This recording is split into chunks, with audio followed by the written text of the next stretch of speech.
लेंगे लेंगे भौजी लेंगे लेंगे क्या है हमके दिखावा तारू ठेंगे लेंगे लेंगे भौजी लेंगे लेंगे बाबू तनी नाग धुन बजाओ अफ्रीकन स्टाइल में नाचे के बा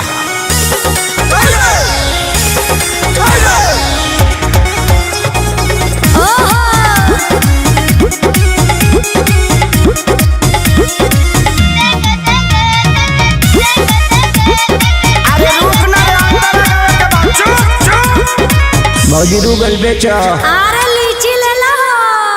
देखे के पागल बाजार भइल बा हो जवार भइल बा गाछी के फल फलादार भइल बा हो तो यार भइल बा हर ले लो हो पैसा ना पावे आज दिए दाम उधारे कहे बीमारी दुलारे हे भौजी होई फल रसदारे अच्छा तू तो कूदा कूदे जैसे बेंगे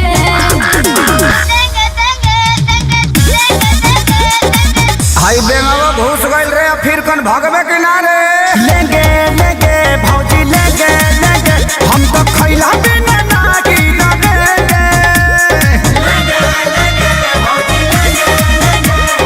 लेंगे लेंगे भौजी ले लेंगे खाली चिलेबे कर बस लेबो कर बस रे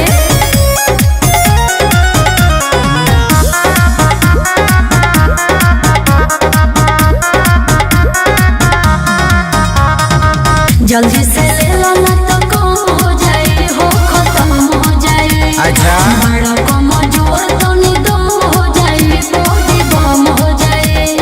खेसारी खानी अखिलेश खेसारी विकास बार खड़ा ले खाती दोबारा हे भौजी होई मालदा हर सहारा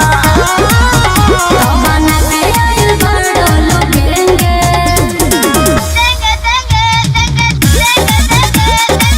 चुप हो जाना तो जहाँ साइज बड़ी वही जी भेज दे लेंगे लेंगे भौजी लेंगे लेंगे सच कहो तनी माल ना बचेंगे लेंगे लेंगे भौजी ले लेंगे